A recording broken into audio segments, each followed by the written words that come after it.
sharing my gardening calendar. This is where I track the lunar or the moon phases as well as the astrological signs, and I use all that to know when to do all of my planting, my seed starting, and my weeding. So if I only had one method to choose, I would choose the moon phases.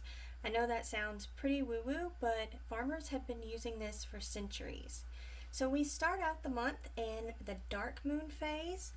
We do that until the new moon on the 11th. And I use these little arrows to represent that, to let me know that this is the dark moon phase. And during the dark moon phase, that's whenever I plant all of my below ground crops. So after the new moon, we change to the above ground days. So I'll use the arrows and point them this way to represent that. And this is whenever I do all my above ground crops. And also, this is a good time if you need to lay gravel or put in stepping stones or do soil or things like that. This is a good time to do this in the light moon phase. That way it's not going to sink like they do in the dark moon phase. I don't know if y'all have ever dug a hole and had the hole where you didn't have enough of soil in it whenever you got done. That's because you've probably done that on the dark moon phase.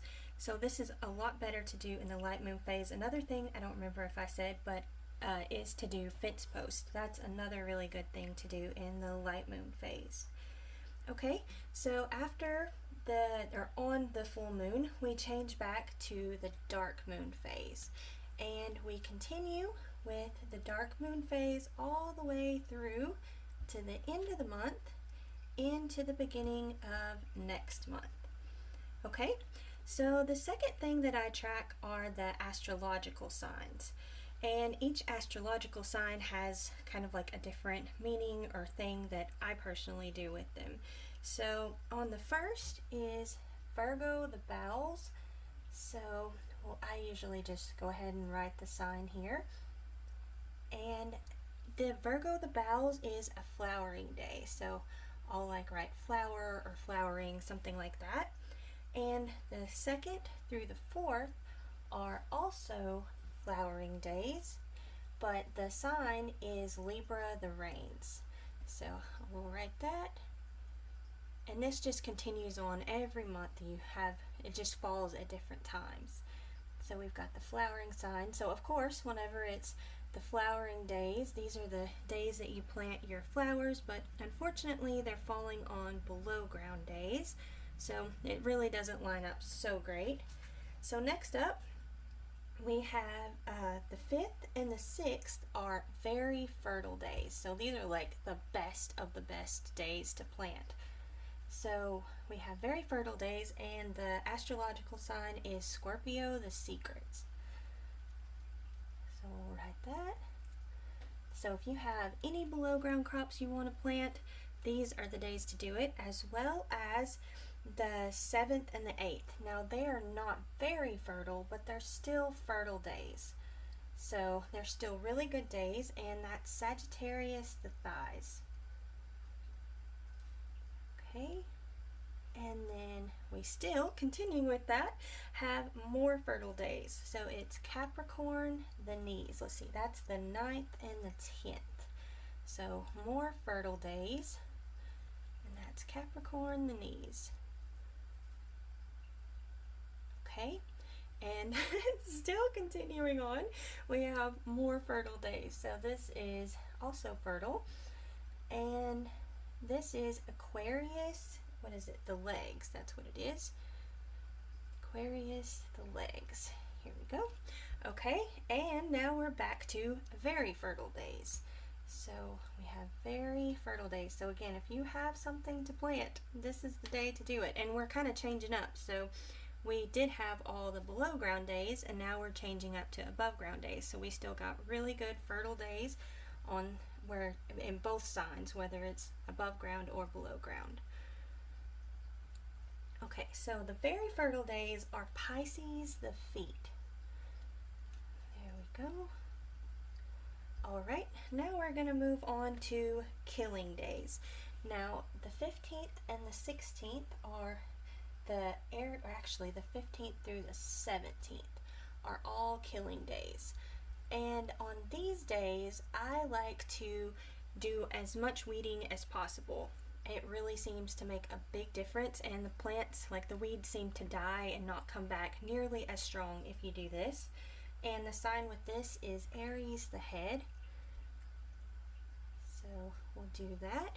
And then we also have more fertile days after that. So we have two more. Let's see, these are actually very fertile. So we got a full day of weeding, and then if you wanted, you can have a full day of planting. And I try and make sure I do all of my planting and transplanting as much as possible on the fertile days, or if it's flowers, do that on the flowering days. And like I said, I do try and do as much weeding as possible on the killing days. So that is the astrological sign is Taurus, the neck.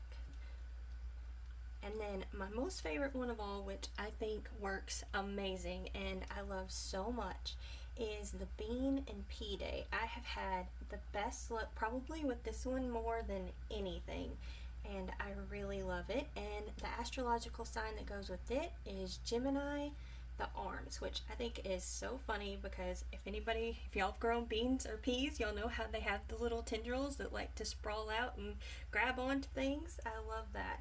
So I really like that one. Okay, so after that we have more very fertile days.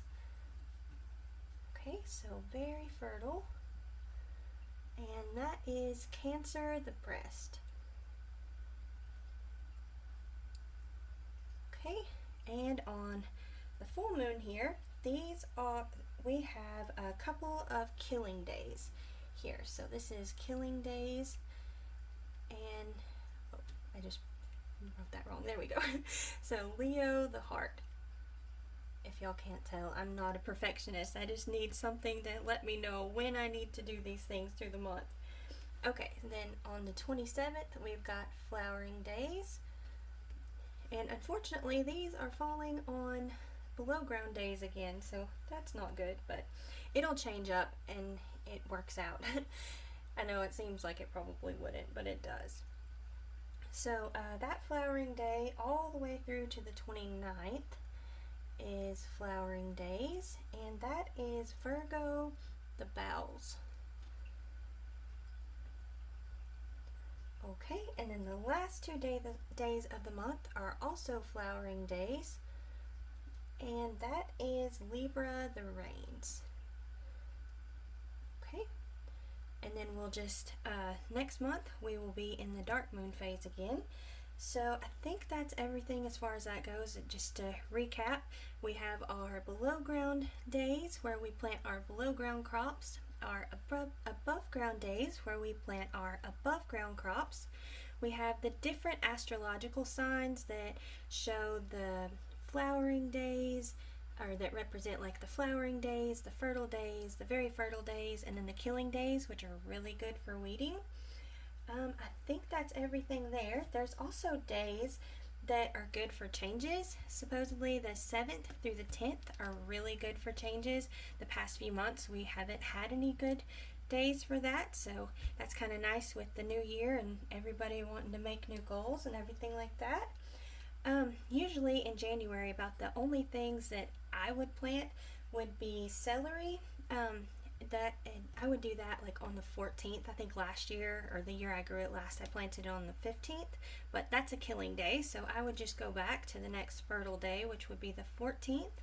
But I don't think I'm going to grow that this year. Last year, whenever we were doing it, people in the family were doing the celery juice thing, and we grew it, and it was like exponentially, the celery flavor was so strong, like exponentially. It was crazy. So I'm not going to grow that this year. And another thing that I've grown before is onions, and I would start those on the 10th because it's a fertile below ground day, but I'm not going to do that this year either. We've kind of realized that most people in the family don't like onions, so we grow a lot of peppers to replace that. So we don't really grow onions and do peppers instead. And also, I was thinking I needed to get my sweet potatoes started, but I went and looked back at my garden journal and it's too early. So, that is a good reason to keep a garden journal. It just makes the next year that much easier. And sometimes you forget things like that. You know, you get busy and think you should be doing something this month and it's actually the next, and it's a lot easier if you kind of time it right. Like sometimes if you start things too early, the plants will be too big, and they're, at least for me, I don't have space for my plants to get super big. So that is a good reason to keep a garden journal. And I think that's everything I wanted to share. Thank y'all so much for watching. Don't forget to like, comment, and subscribe. Y'all take care, and we'll see you next time. Bye.